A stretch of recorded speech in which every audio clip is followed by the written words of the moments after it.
Bismillahirrahmanirrahim. Assalamualaikum warahmatullahi wabarakatuh. Alhamdulillah alladzi bi ni'matihi tatimmus shalihat. Asyhadu an la ilaha illallah wahdahu la syarikalah wa asyhadu anna Muhammadan abduhu wa rasuluh la nabiyya ba'dah.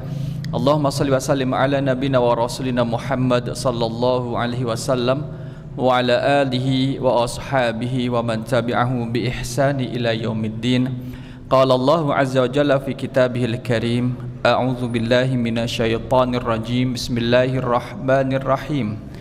Al-qari'atu mal qari'ah wa ma adraka mal qari'ah yauma yakunun nasu kal farashil mabthuth wa takunul jibalu kal ihnil manfush. Fa-amma man thaqulat mawazinuhu fahuwa fi 'ishatir radiyah wa amma man khaffat mawazinuhu fa ummuhu hawiyah wa ma adraka ma hiya narun hamiyah. Amma ba'du, jamaah rahimakumullah. Malam kali ini kita melanjutkan untuk surah Al-Qari'ah yang bagian kedua. Bapak Ibu masih ingat terakhir kita bahas bagian apa ya?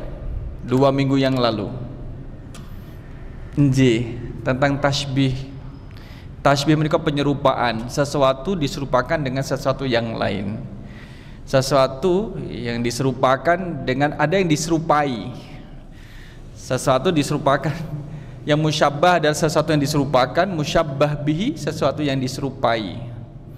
Misalkan seseorang kita mengatakan, kembar, kamu kok mirip adikmu kan gitu. Karena ada kemiripan. Jadi tasbih itu adalah penyerupaan, jadi dia ada kemiripan. Ingat Bapak Ibu, jadi ada 2 hal yang harus ada. Ini tidak boleh tidak ada. Pihak pertama namanya musyabbah, yang diserupakan. Yang kedua yang diserupai namanya adalah musyabbah bihi. Memang istilahnya seperti itu. Nah, musyabbah bihi yang diserupai ini sifatnya lebih kuat daripada yang diserupakan. Lebih kuat daripada diserupakan. Jadi kemiripannya itu ada pihak kedua. Kemiripannya itu ada pada pihak kedua, bukan pihak pertama.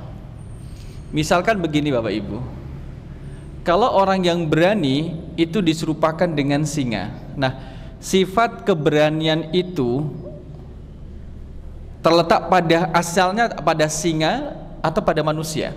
Kalau sebutan berani Bapak-bapak, berani itu manusia lebih berani atau singa lebih berani? Putih yang lebih kuat, singa apa manusianya? Singa Pak, singa lebih berani. Kalau manusia ketemu singa, siapa yang lari dan siapa yang dikejar? Ini tuh, manusia akan dikejar, singa yang akan mengejar. Jadi sifat berani itu terdapat pada singa, sehingga manusia diserupakan dengan singa, bukan sebaliknya. Untuk keberanian adalah manusia seperti singa dalam keberaniannya. Karena sifat berani itu ada pada singa. Ini sebelum masuk kepada ayatnya. Kemudian Bapak Ibu, sifat untuk lautan apa? Kalau singa adalah dilihat dari sifat keberaniannya, kalau lautan apa nggih? Al-bahru, luasnya. Setiap hari diambil ikannya, pernah menuntut untuk dikembalikan? Balikin dong. Atau minta umpan balik.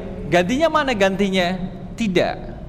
Sehingga orang Arab kalau mensifati lautan itu adalah seperti orang yang dermawan. Lautan itu dermawan Bapak Ibu. Kedermawanan lautan itu, dia mau diambil isi-isinya tapi tidak pernah menuntut untuk dikembalikan. Itu lautan, itu dermawan.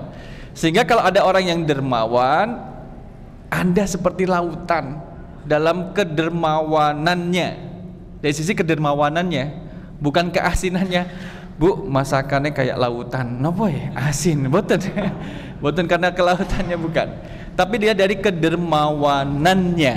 Tuh.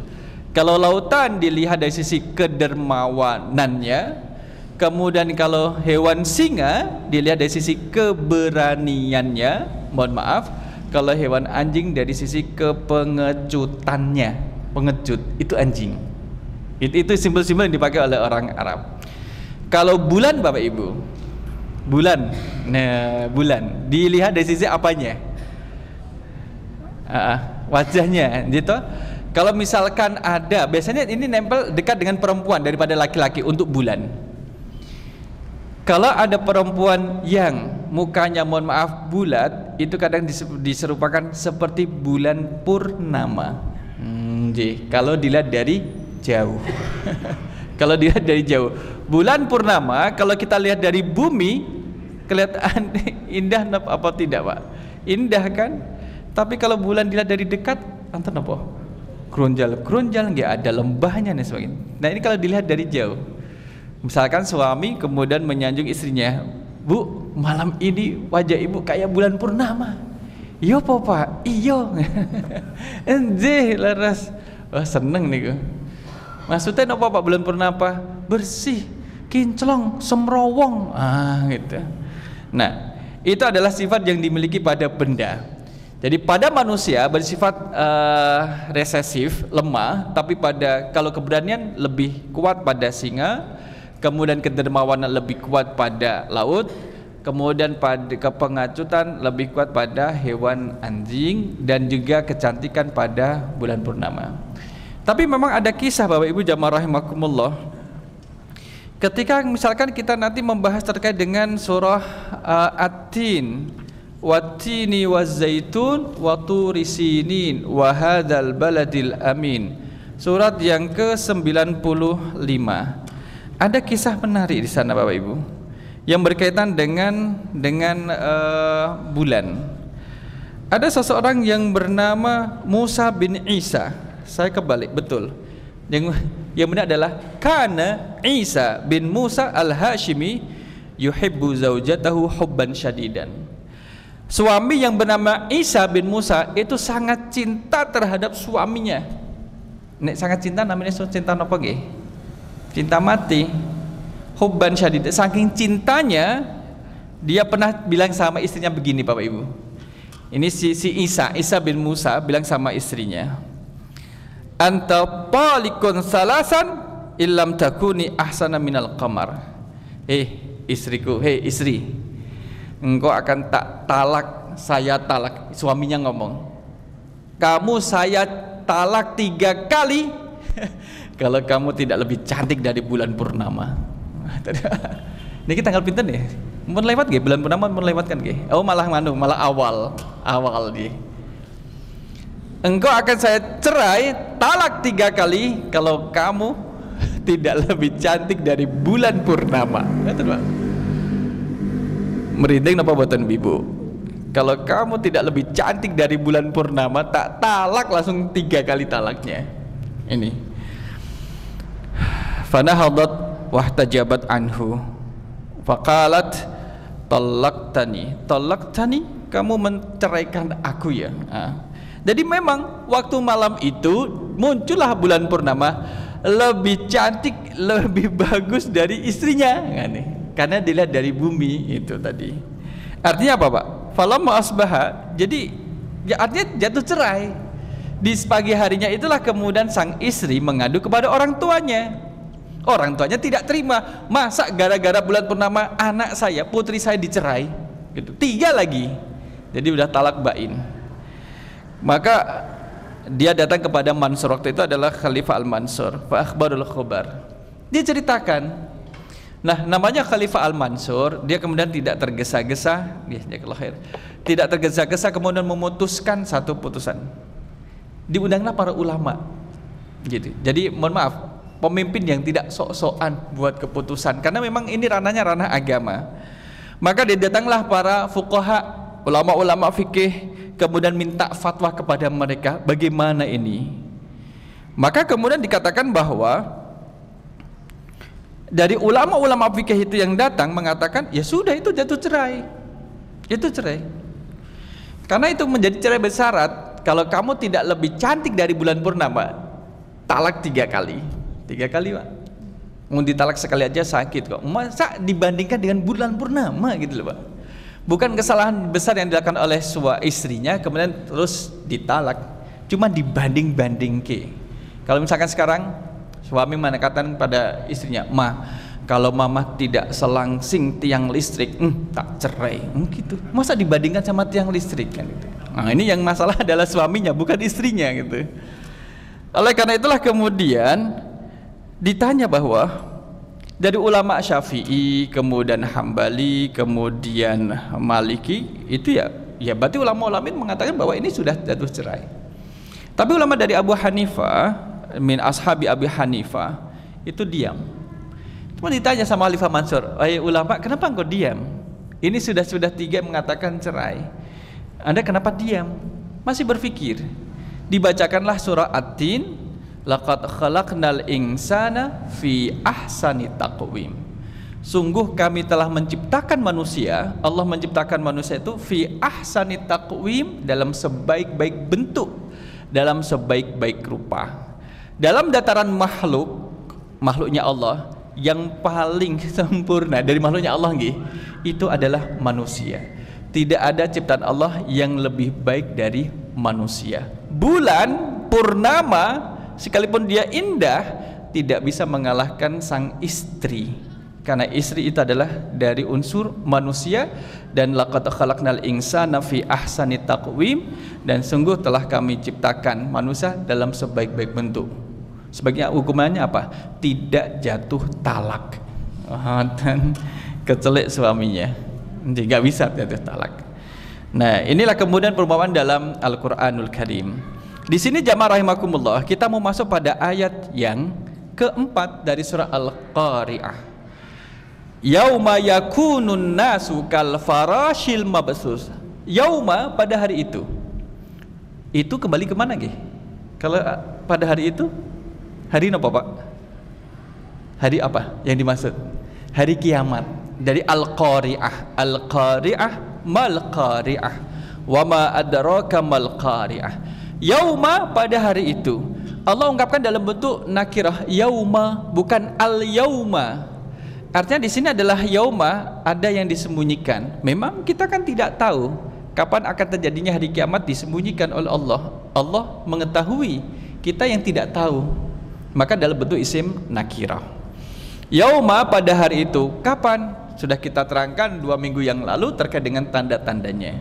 Yauma yakunun nasu, pada hari itu, saat terjadinya kiamat, manusia itu menjadi kal farashi. Ka itu seperti.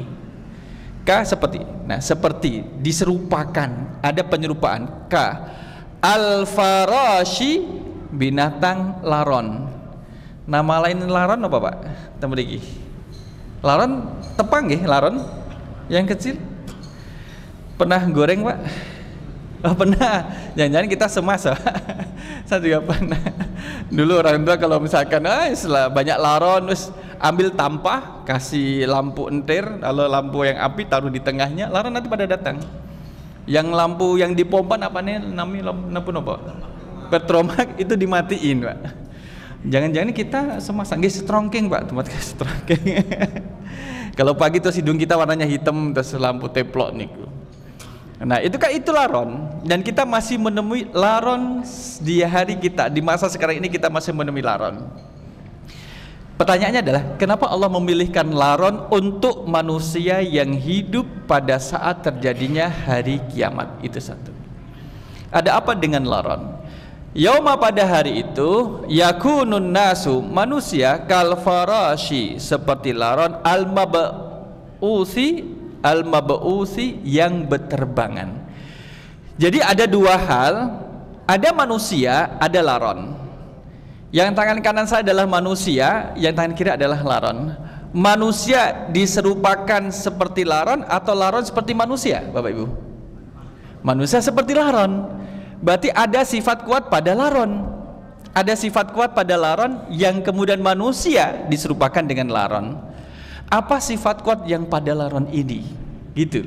Jadi itu pertanyaannya kan gitu. Kenapa Allah memilihkan laron? Imam Zamakhsyari dalam tafsir Al-Kasyaf itu menyebutkan bahwa laron itu termasuk simbol binatang yang keji. Laron Pak, mohon maaf, menjijikkan. Itu dalam pandangan orang Arab seperti itu. Jadi manusia yang masih hidup pada saat terjadi hari kiamat itu hina dan menjijikkan. Kenapa hina? Karena mereka tidak beriman terhadap hari kiamat. Orang-orang kaum mukminin yang beriman terhadap hari kiamat tidak Allah perkenankan menyaksikan hari kiamat. Maka dalam hadis yang lain disebutkan Allah sudah wafatkan kaum mukminin yang beriman kepada Allah lagi beriman terhadap hari akhir. Karena sangat mengerikan hari akhir itu. Orang yang kemudian menyaksikan hari akhir itu adalah orang-orang yang hina, yang kemudian mereka tidak beriman terhadap hari akhir. Apakah mereka mau nyoteng gitu, mau ngevlog atau mengapa namanya itu, buat konten kreator gitu? Nggak bisa, mengerikan. Yang kedua, laron itu Bapak Ibu, dia kalau sudah keluar dari tanah, hidupnya berapa lama lagi tuh? Gitu kan dalam hitungan bukan matematika, hitungan ilmu pengetahuan, laron itu kalau sudah keluar dari tanah itu memang waktunya mati. Waktunya mati. Orang yang tidak beriman kepada Allah dan hari akhir, kalau dia sudah ketemu dengan hari kiamat, sebesar apapun ketidakberimanan dia terhadap hari akhir, kalau sudah ketemu kiamat pasti akan mati. Itu laron. Sampai sebagaimana laron kalau sudah keluar dari tanah dia mati gitu loh. Itulah laron. Yang ketiga, jamaah rahimakumullah, al-mab'usi. Laron kalau terbang kan memang acak-adul kan. Bedanya ketika kita membahas surah Al-Fil, alam tara kaifa fa'ala rabbuka bi ashabil fil, alam yaj'al kaidahum fi tadlil wa arsala alaihim tayran ababil. Tayran ababil artinya apa Pak? Burung apa? Burung yang terbang berkelompok-kelompok. Jadi ababil itu sebutan bagi burung yang terbangnya berkelompok-kelompok. Kalau jangan bersani, kalau ada misalkan sore hari lihat burung atau pagi, itu mereka akan terbangnya berkelompok, kadang membuat huruf V gitu ya. Yang satu di tengah, yang di satu di tengah paling depan. Nanti samping kanan kiri nanti akan mengikuti. Rapi, itu burung. Kalau kita lihat ikan di laut, ada kan ikan yang kemudian kalau yang jumlahnya banyak yang kecil-kecil membentuk formasi, berenangnya bareng-bareng, kesana semua, balik lagi semua, itu ada. Laron tidak demikian. Kalau kita lihat ngapunten bebek yang di jalan, kalau jalan itu kan berbaris tuh. Laron tidak bisa seperti itu. Ayam kemudian kalau lagi pada terpencar, kalau dipanggil kur, kemudian pada datang, artinya juga akan berbaris juga. Laron tidak demikian. Laron termasuk jenis binatang yang kalau terbangnya asywa'ian, acak-adul, campur baur, kesana kemari, nabrak sana nabrak sini. Kaca mobil saya pernah ditabrak laron itu sampai berbulan-bulan bekasnya nggak hilang, meskipun sudah dicuci bekasnya. Jadi ditabrak, mungkin dia sedang galau atau apa saya nggak tahu.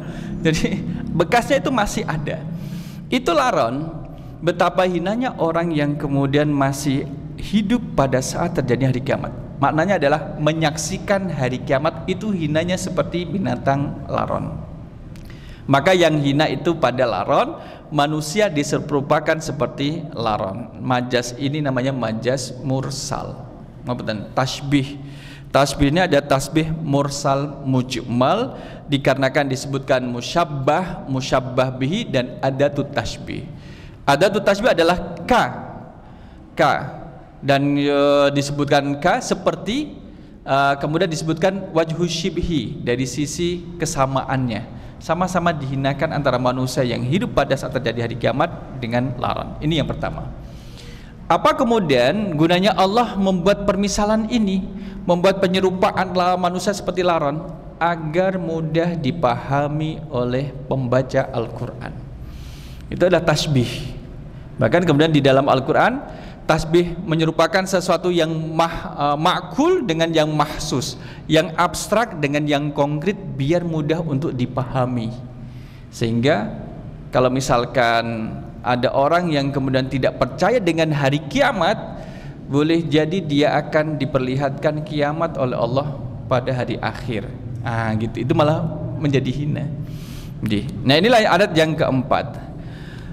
Jamaah rahimakumullah, maka pada ayat yang keempat ini kemudian kita mendapatkan pembahasan Ini termasuk tanda-tanda kiamat. Yauma yakunun nasu kal farasil mabsus yauma yukhrijun nasu minal kubur yasiruna ala ghairi huda fi kulli tijahin sya'nuhum fi dzalika kal hasyatit ta'ira al ma'rufa al muntashira al mutafarriqah. Digambarkan juga di sini dijelaskan bahwa keadaan orang-orang yang kemudian keluar dari kuburnya pada di saat hari kiamat itu, mereka berjalan ke sana kemari tanpa arah dan tanpa petunjuk. Jadi bertabrakan satu dengan yang lain, seperti binatang laran yang tersebut di atas, atau pada serangga pada umumnya, seperti nyamuk, nyamuk dan juga belalang. Itu juga seperti itu kalau belalang. Oleh karena itulah kemudian ka'annahum jaradun muntashir, orang-orang yang kemudian tersebar seperti belalang yang menyebar. Terakhir di mana nggih? Kalau yang kemudian banyak belalang menyerang satu daerah, satu kota.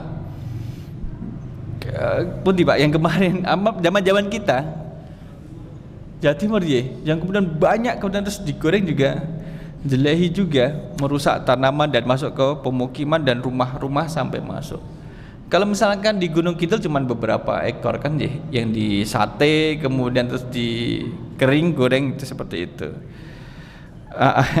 Kalau sudah kebanyakan susah seperti itu.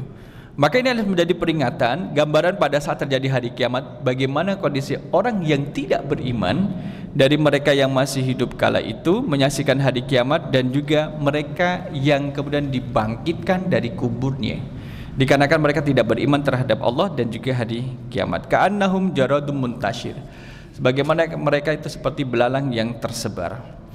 Pada ayat yang kelima ini merupakan tanda-tanda hari kiamat,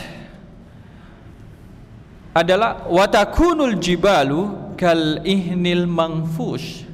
Watakunu, dan menjadi al jibalu, gunung-gunung itu kal ihni, seperti bulu, al mangfushi, yang dihambur-hamburkan. Bulu Bapak Ibu, nek tisu ini kalau dipotong kecil, bulu itu lebih kecil dari tisu, lebih kecil dari tisu. Kemudian kalau kita tiup itu terbang.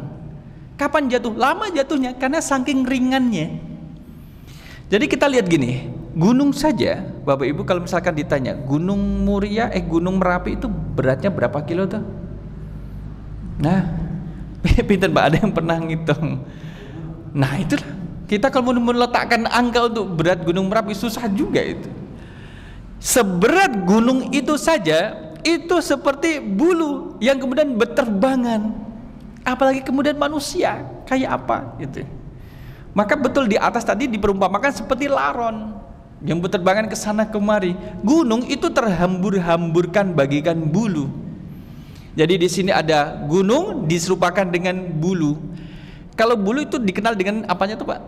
Keringanannya kan, ringan kan dia. Dia kan kemudian kecil, ringan, lebih pada ringannya. Ditiup akan kemudian terus bang ke atas. Tangan kita gerakan aja di samping bulu yang sedang terbang, itu dia nanti akan terbawa, terpontal-pontal. Itu bulu. Nah, gunung itu sama seperti itu.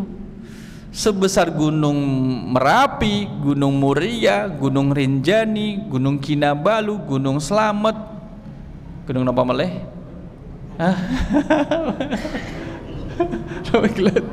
Gunung Kamping yang kecil, Gunung Ketur, Gunung Kidul.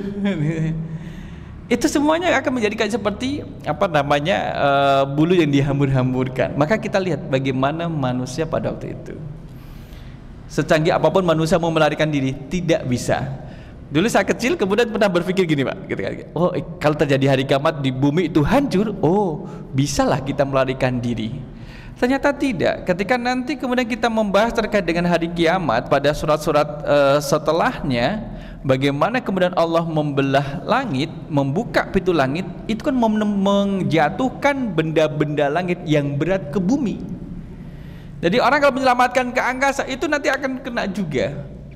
Di laut airnya akan panas, gunung juga akan dicerabut dari tempatnya, kemudian terjadi gempa dan luar biasa, hancur, bunker pun tidak bisa mampu menahannya, langit juga demikian rusak dan runtuh menjadi bumi, tata alam surya juga akan rusak, maka tidak ada tetap tempat kembali. Ainal mafar, mau sembunyi di mana gitu?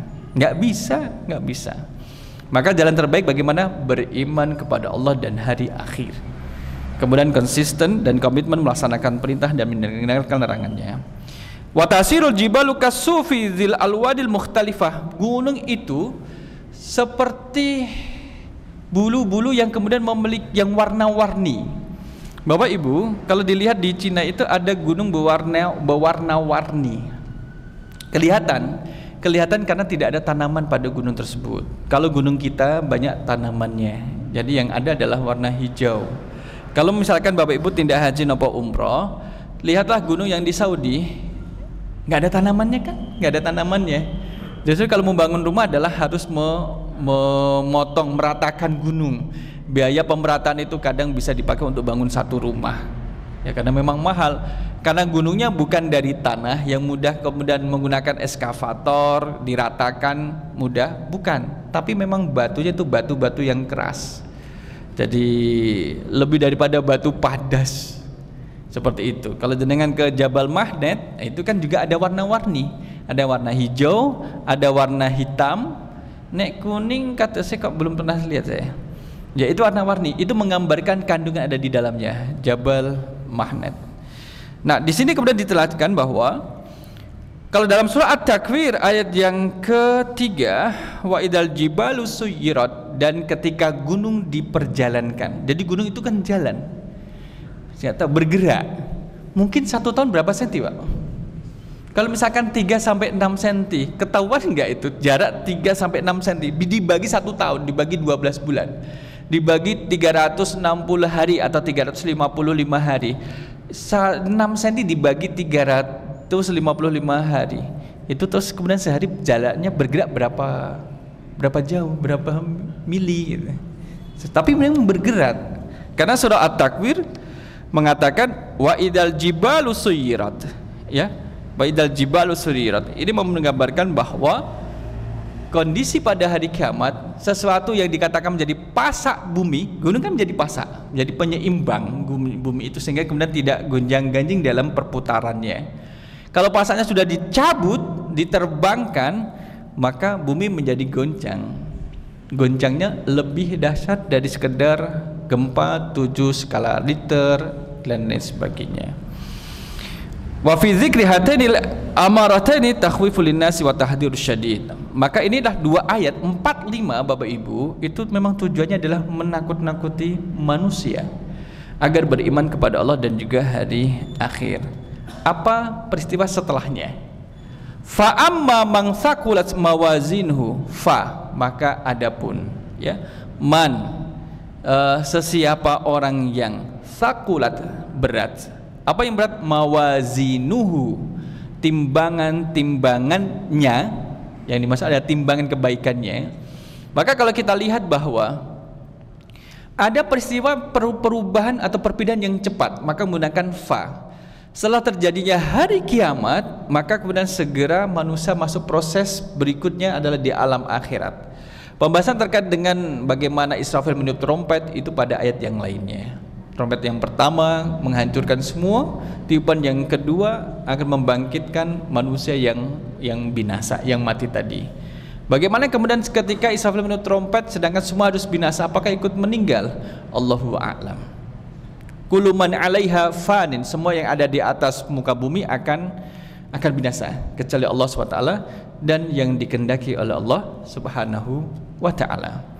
Yang perlu dipersiapkan adalah fa'amma man, maka adapun orang yang, kalau digunakan kata man itu berlaku untuk yang berakal. Yang berakal. Kalau dalam kajian Quranik Arabik, yang berakal itu ada 3. Satu adalah tipe manusia, yang kedua adalah tipe malaikat berakal, yang ketiga adalah tipe jin itu berakal. Jadi kalau kembali pada surah Az-Zariyat 56, wa ma khalaqtul jinna wal insa illa liya'budun. Berarti 2, dan tidaklah aku ciptakan jin dan juga manusia kecuali untuk beribadah kepadaku, kepada Allah. Berarti fa amman, Berarti man di sini kembali kepada dua makhluk, jin dan juga manusia. Kenapa jin disebutkan dulu? Karena keberadaan di alam ini lebih dulu dari manusia. Kenapa malaikat tidak dihisab? Karena tidak ada taklifat, beban ibadah yang kemudian dihisab dari Allah SWT. Di dalam diri malaikat tidak ada nafsu sebagai manusia, bagaimana dalam diri manusia dan juga jin. Fa amma man sakula adalah kayak sakilun berat. Tiil itu dalam dialek Arab Mesir. Sakilun berat. Sakulat ini kemudian ada taknya. Sakulat ada tak yang disukun, yang menunjukkan bahwa kalimat verbal jumlah fi'liyah itu fa'ilnya mu'annas, fa'ilnya gendernya perempuan, mawazinuhu. Jadi mawazinuhu dari kata mizan yang berarti timbangan. Mizan menika timbangan. Kalau timbangan mawazinu. Kenapa diperlakukan dengan perempuan satu? Kullu jam'in ghairi akilin mufradun mu'annasun. Setiap jamak yang tidak berakal itu dihukumi mu'annas perempuan satu. Maka ada tanda tak sakulat. Ditafsirkan oleh Dr. Wahbah Zuhaili, kita tidak perlu membayangkan timbangannya Allah seperti apa. Tidak boleh, karena tidak akan sampai. Tidak boleh. Tapi kita meyakini bahwa amal perbuatan kita pasti akan ditimbang gitu. Penimbangan amal ibadah itu untuk pemberitahuan kepada manusia, bukan untuk Allah, karena Allah Maha mengetahui. Jadi diperlihatkan kepada manusia timbangan dari kebaikan-kebaikan yang telah dilakukan oleh manusia sejak dia berada di bumi sampai dia wafat. Kebaikan yang terjadi sebelum dia lahir, sebelum manusia lahir, itu tidak dikira dimasukkan dalam timbangan kita. Kebaikan yang terjadi di bumi ini setelah kita wafat tidak dikira dari kita, tidak dikira perbuatan kita, kecuali amal-amal jariah, karena masih ada hubungannya kita gitu loh. Kalau yang tidak ada hubungannya dengan kita, tidak masuk dalam timbangan kebaikan kita. Sejak kapan kemudian kita ini amalan kita akan dihitung? Kalau dalam surah Al-Asr, wal asri innal insana. Al-insan, masih ingat Bapak Ibu dulu kita sampaikan, kata al-insan, alnya adalah al-jinis, jadi jenis manusia. Karena ini dikaitkan dengan husrin, berarti al-insannya adalah manusia yang sudah balik. Karena husrin adalah kerugian. Yang menerima predikat rugi, untung itu adalah manusia yang sudah balik, karena dengan kebalikannya itu dikenai taklifat atau beban ibadah. Lah kalau anak-anak pripun Pak Ustaz? Kalau anak-anak kan tidak termasuk, tidak mendapatkan beban untuk beribadah. Dua hadis yang menyebutkan, satu, kullu mauludin yuladu alal fitrah. Jadi mereka memang terlahir dalam keadaan fitrah sampai kemudian dia balik. Yang kedua, rufi'al qalamu an salasin, pena diangkat dari 3 kelompok, antara lain adalah anak kecil sampai dia dewasa. Dewasa ini adalah balik. Jadi kalau ada anak tidak sholat, belum balik gak sholat, itu memang dia tidak dosa, karena belum ada taklifat. Tapi kalau dibiarkan, malah nanti kebablasan, gak mau sholat kalau sudah balik. Kemudian ada anak ngambil barang temannya dibawa pulang, itu memang tidak apa-apa, tapi jangan dibiasakan. Nanti terlanjur kalau sudah dewasa suka seperti itu. Nah, karena dia belum balik. Oleh karena itulah kalau misalkan ada seorang anak qadarullah wafat sebelum dia balik, maka menjadi wildanum mukhalladun. Jadi menjadi anak kayak mutiara-mutiara yang bertebaran di surga. Menjadi pelayan bagi penghuni surga, bertemu dengan orang tuanya kalau orang tuanya di surga. Jadi bisa reuni Bapak Ibu, bisa reuni di surga itu bisa. Orang tua ketemu dengan anaknya kemudian reuni di surga itu bisa. Syaratnya apa? Sama-sama di surga gitu. Jadi kita itu insya Allah bisa reuni di akhirat. Jadi sama-sama di surga. Wala tamutunna illa wa antum muslimun. Janganlah meninggal kecuali dalam keadaan berislam. Jadi adalah ketika hidup dalam kondisi beriman, wafat pun dalam kondisi beriman, dan kemudian diselamatkan oleh Allah dari nerakanya. Nah, kita lihat dalam ayat yang ke-6, fa amma man thaqulat mawazinuhu, timbangan-timbangan kebaikannya. Kalau ada timbangan kebaikan, berarti ada timbangan keburukan. Kalau dalam mufasir yang lain, misalkan kalau mufasir, salah satu mufasir Indonesia menyebutkan ada anak timbangannya, ada takarannya. Misalkan beban takarannya adalah sholat sehari semalam 5 waktu. Dia laksanakan berapa? Orang ini berapa kali melaksanakan sholatnya? Oh, 3. Anak timbangannya itu 5, kemudian yang dilakukan hanya 3 waktu, maka lebih berat anak timbangan. Jadi amal kebajikannya menjadi ringan. Ngaten. Ulama berpendapat masalah timbangan ini ada 2. Yang pertama adalah amal ibadah manusia akan ditimbang satu persatu. Satu persatu. Ibadah salat ditimbang dulu. Dengan hadis Rasul SAW, awwalu ma yuhasabu minal abdi yaumal qiyamah as-shalah. Jadi memang saya akan dihisab pertama kali. Idza saluhatis sholatu saluha sairu amalihi. Kalau salatnya baik, amal yang lain juga akan menjadi ikut baik. Wa idza fasadatis sholatu, kalau salatnya rusak, fasada sairu amalihi, amal yang lain akan menjadi rusak. Jadi kalau misalkan sehari semalam 5 kali, berapa bobotnya? Kan berapa bobotnya? Puasa Ramadan katakanlah 1 bulan 30 hari.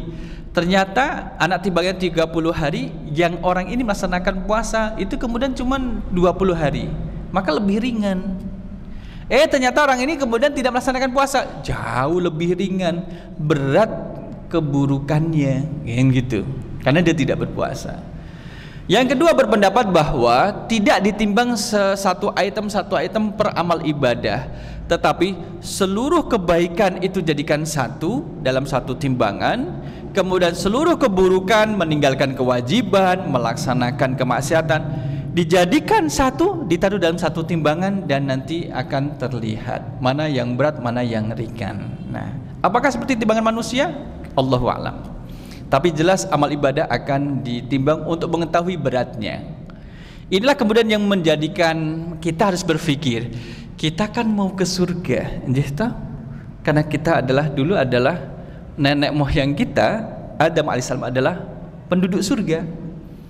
Insya Allah akan kembali di sana. Untuk kembali ke sana, syaratnya kan wala tamutunna illa wa antum muslimun. Jadi meninggal dalam keadaan berislam, berserah diri kepada Allah, beriman kepada Allah. Cuman kalau ke surganya itu transit atau terus? Transit dulu di neraka atau langsung terus ke surga? Bapak Ibu kalau ditanya seperti itu, milihnya transit kenapa langsung ke surga? Langsung Bapak Ibu maunya kan langsung ke surga. Tapi terkadang kita lihat, perilaku saya ini kok kayak perilaku orang-orang transit, gitu. Perilaku orang-orang transit. Nah, kalau transit mau berapa lama? Tergantung dari bekal transitnya itu. Dosa-dosa yang kemudian terlakukan oleh kita yang belum termaafkan, belum kemudian terampuni, belum tertobati. Bagaimana kemudian ketika sudah melakukan perbuatan dosa kemudian ditobati, apakah bisa hilang? Dalam bab taubah Riyadhus Shalihin, bahwa hukum tobat adalah wajib likulli dzambin, bagi setiap dosa kecil maupun besar, sedang ataupun besar, sedikit ataupun banyak, hukumnya adalah wajib. Bagi dosa yang kemudian sudah ditobati dan Allah menerima tobat, innahu kana tawwaba, maka tidak menjadi beban dosa atau beban timbangan keburukan bagi pelakunya. Ngaten. Oleh karena itulah kemudian 2 hadis baik riwayat Imam Muslim dan Imam Bukhari menyebutkan Rasul sehari 70 kali beristighfar dan bertobat. Yang kedua Rasul disebutkan 100 kali beristighfar dan juga bertobat. Itu menunjukkan memang kita harus sering banyak-banyak bertobat. Perjalanan pulang kita bisa bertobat, beristighfar. Dalam duduknya kita kemudian juga demikian, bisa beristighfar dan juga bertaubat. Fa amma man thaqulat mawazinhu fahuwa, maka dia. Ini Bapak Ibu, kalau tadi kita sebutkan bahwa man itu bisa berlaku untuk laki-laki atau perempuan, muzakkar atau muannas, gendernya itu baik makhluk yang maskulin atau feminin. Tapi di sini fahuwa pada ayat yang ke-7 Huwa itu adalah kata ganti untuk laki-laki satu, orang ketiga tunggal, dia. Lah terus perempuan di mana? Kalau yang disebut laki-laki, perempuan masuk di dalamnya. Kalau kata ganti yang dipakai adalah laki-laki, atau kemudian kata beda yang dipakai adalah laki-laki, seperti muslimuna, para laki muslim, maka perempuan masuk di dalamnya, termasuk juga perempuan muslim. Mu'minuna, mu'minun, mu'minin, orang-orang yang beriman laki-laki, perempuan masuk di dalamnya. Tetapi kalau yang disebutkan adalah ya nisaul muslimat, kata-kata muslimat itu untuk perempuan muslim, laki-laki nggak masuk di dalamnya, nggak dimaksud. Maka kalau misalkan di dunia keluarga, masalah keuangan keluarga, apa kata istri? Pak, uangmu ya uangku, uangku ya uangku. Nah, istri mengatakan uang suami ya uangnya istri, uangnya istri, uangnya istri. Ngoten Pak Ali. Sebagian. Tapi malah kita menjadi senang. Yang penting istri kan bahagia, kan gitu. Sampai mana tadi? Dhamir fahuwa. Maka di sini menggunakan fahuwa. Huwa ini kembali pada man.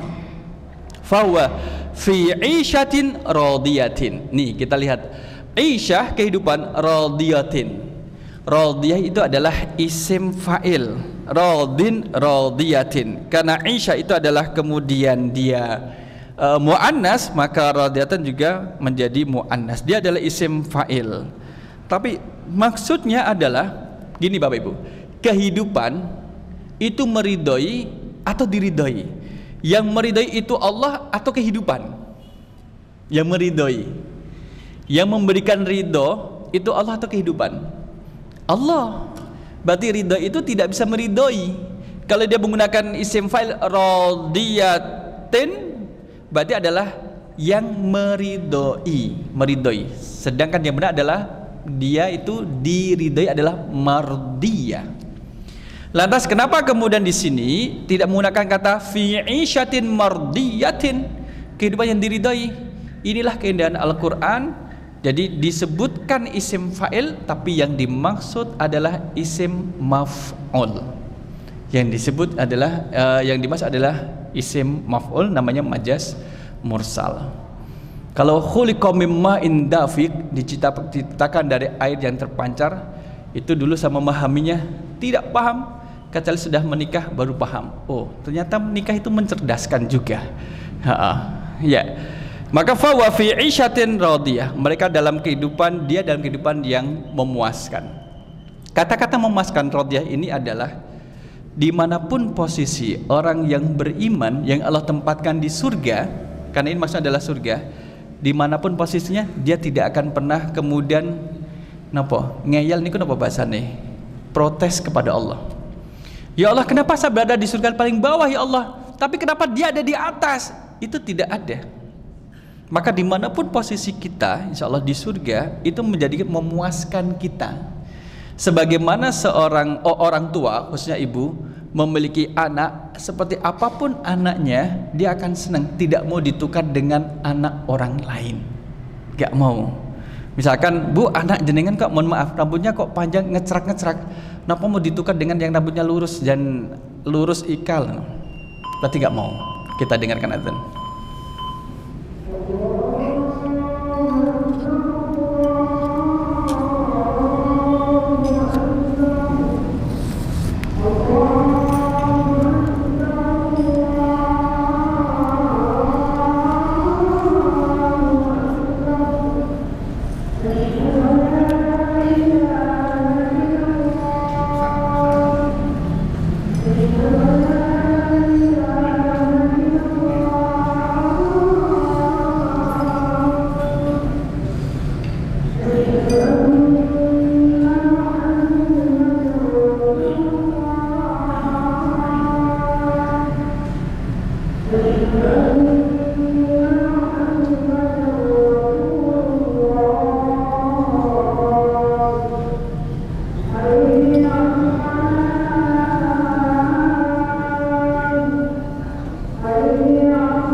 illallah.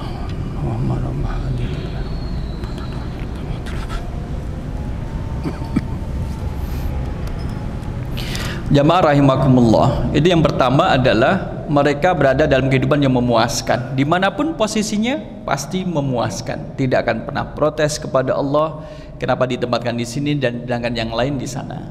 Artinya adalah dimanapun posisi seseorang itu di surganya, dia akan menerima keputusan tersebut. Nggak ada kata cemburu, kata jealous, itu nggak ada.